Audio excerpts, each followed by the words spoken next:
A Day at Niagara by Mark Twain. Niagara Falls is a most enjoyable place of resort.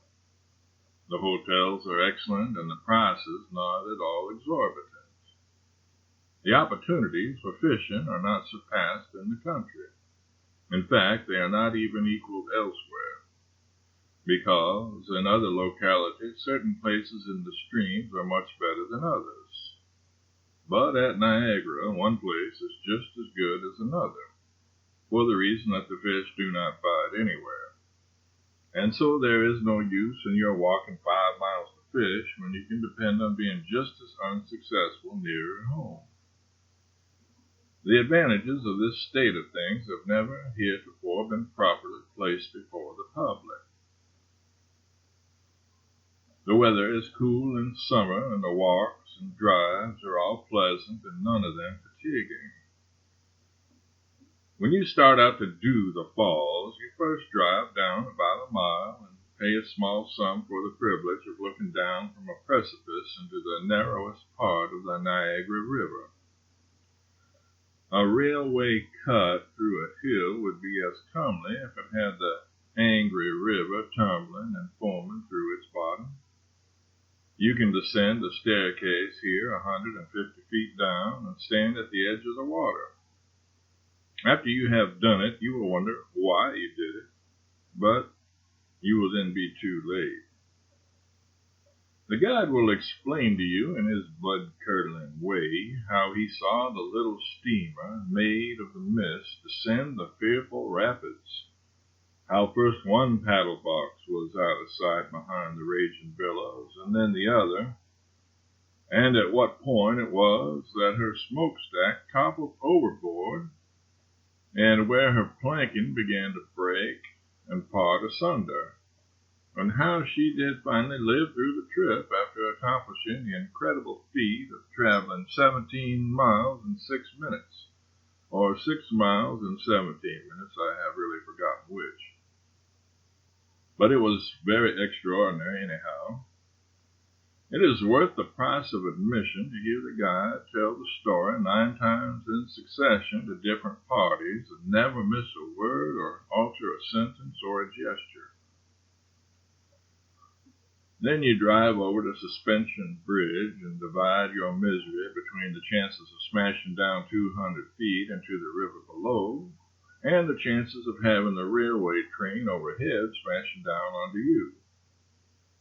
Either possibility is discomforting, taken by itself, but mixed together, they amount in the aggregate to positive unhappiness. On the Canada side, you drive along the chasm between long ranks of photographers standing guard behind their cameras, ready to make an ostentatious frontispiece of you and your decaying ambulance, and your solemn crate with a hide on it, which you are expected to regard in the light of a horse and a diminished and unimportant background of sublime Niagara. And a great many people have the incredible effrontery or the native depravity to aid and abet this sort of crime.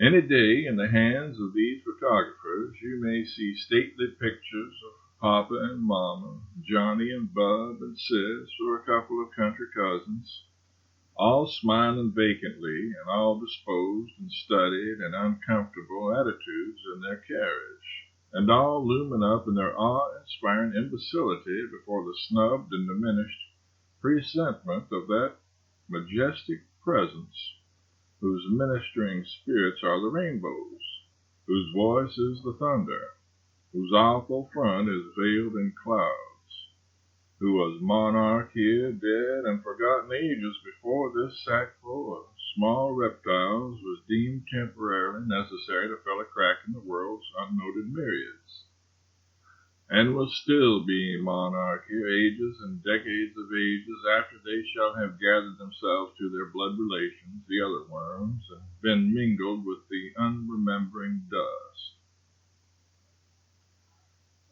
There is no actual harm in making Niagara a background whereon to display one's marvelous insignificance in a good, strong light, but it requires a sort of superhuman self-complacency to enable one to do it.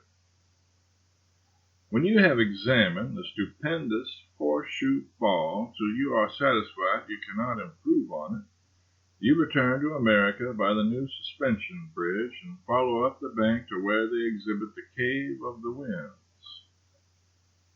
Here I followed instructions and divested myself of all my clothing and put on a waterproof jacket and overalls. This costume is picturesque but not beautiful. A guide, similarly dressed, led the way down a flight of winding stairs, which wound and still kept on winding, long after the thing ceased to be a novelty, and then terminated long before it had begun to be a pleasure. We were then well down under the precipice, but still considerably above the level of the river.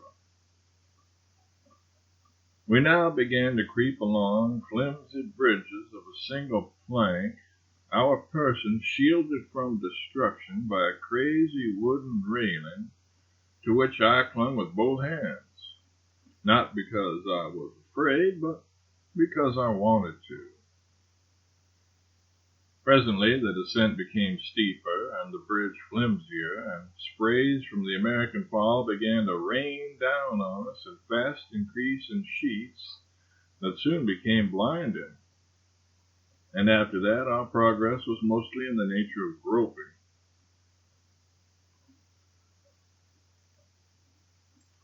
Now a furious wind began to rush out from behind the waterfall, which seemed determined to sweep us from the bridge and scatter us on the rocks and among the torrents below. I remarked that I wanted to go home, but it was too late. We were almost under the monstrous wall of water thundering down from above, and speech was in vain in the midst of such a pitiless crash of sound. In another moment the guide disappeared behind the deluge, and bewildered by the thunder, driven helplessly by the wind, and smitten by the arrowy tempest of rain, I followed. All was darkness. Such a mad storming, roaring, and bellowing of warring wind and water never crazed my ears before. I bent my head and seemed to receive the Atlantic on my back. The world seemed going to destruction. I could not see anything. The flood poured down savagely. I raised my head with open mouth, and the most of the American cataract went down my throat. If I had sprung a leak now, I had been lost. And at this moment I discovered that the bridge had ceased, and we must trust for a foothold to the slippery and precipitous rocks. I never was so scared before and survived it. But we got through at last and emerged into the open day, where we could stand in front of the laced and frothy and seething world of ascending water and look at it. When I saw how much of it there was and how fearfully in earnest it was, I was sorry I had gone behind it. The noble red man has always been a friend and darling of mine. I love to read about him in tales and legends and romances. I love to read of his inspired sagacity and his love of the wild, free life of mountain and forest, and his general nobility of character, and his stately metaphorical manner of speech, and his chivalrous love for the dusky maiden, and the picturesque pomp of his dress and accoutrements, especially the picturesque pomp of his dress and accoutrements. When I found the shops at Niagara Falls full of dainty Indian beadwork and stunning moccasins, and equally stunning toy figures representing human beings who carried their weapons in holes bored through their arms and bodies, and had feet shaped like a pie, I was filled with emotion. I knew that now at last I was going to come face to face with the noble red man. A lady clerk in the shop told me, indeed, that all her grand array of curiosities were made by the Indians, and that they were plenty about the falls, and that they were friendly, and it would not be dangerous to speak to them. And sure enough, as I approached the bridge leading over to Luna Island, I came upon a noble son of the forest sitting under a tree, diligently at work on a bead reticule. He wore a slouch hat and brogans, and had a short black pipe in his mouth. Thus does the baneful contact with our effeminate civilization dilute the picturesque pomp which is so natural to the Indian when far removed from us in his native haunts. I addressed the relic as follows. Is the wah-woo-wang-wang of the whack-a-whack happy? Does the great speckled thunder sigh for the warpath? Or is his heart contented with dreaming of the dusky maiden, the pride of the forest? Does the mighty sachem yearn to drink the blood of his enemies? Or is he satisfied to make bead reticules for the papooses of the paleface? Speak, sublime relic of bygone grandeur. Venerable ruin, speak. The relic said, And is it meself, Dennis Hooligan, that ye'd be taken for a dirty engine, ye drawlin', lantern-jawed, spider-legged divil? By the piper that played before Moses, I'll eat ye. I went away from there. By and by, in the neighborhood of the Terrapin Tower, I came upon a gentle daughter of the aborigines in fringed and beaded buckskin moccasins and leggings, seated on a bench with her pretty wares about her. She had just carved out a wooden sheath that had a strong family resemblance to a clothespin, and was now boring a hole through his abdomen to put his bow through. I hesitated a moment and then addressed her. Is the heart of the forest maiden heavy? Is the laughing tadpole lonely? Does she mourn over the extinguished council fires of her race, and the vanished glory of her ancestors? Or does her sad spirit wander afar toward the hunting grounds, whither her brave gobbler of the lightnings is gone? Why is my daughter silent? Has she aught against the pale-faced stranger? The maiden said, Pray, and is it Biddy Malone ye dare to be calling names? Lave this, or I'll shy your lean carcass over the cataract, ye sniveling blackguard. I adjourned from there also. Confound these Indians, I said. They told me they were tame. But if appearances go for anything, I should say they were all on the warpath. I made one more attempt to fraternize with them, and only one. I came upon a camp of them gathered in the shade of a great tree, making wampum and moccasins, and addressed them in the language of friendship. Noble red men, braves, grand sachems, war chiefs, squaws, and high muckamucks, the paleface from the land of the setting sun greets you. You, beneficent polecat, you, devourer of mountains, you, roaring thundergust, you, bully boy with the glass eye. The paleface from beyond the great waters greets you all. War and pestilence have thinned your ranks and destroyed your once proud nation. Poker and 7-Up and a vain modern expense for soap, unknown to your glorious ancestors, have depleted your purses. Appropriating in your simplicity the property of others has gotten you into trouble. Misrepresenting facts in your simple innocence has damaged your reputation as the soulless usurper. Trading for 40-rod whiskey to enable you to get drunk and happy and tomahawk your families has played the everlasting mischief with the picturesque pomp of your dress.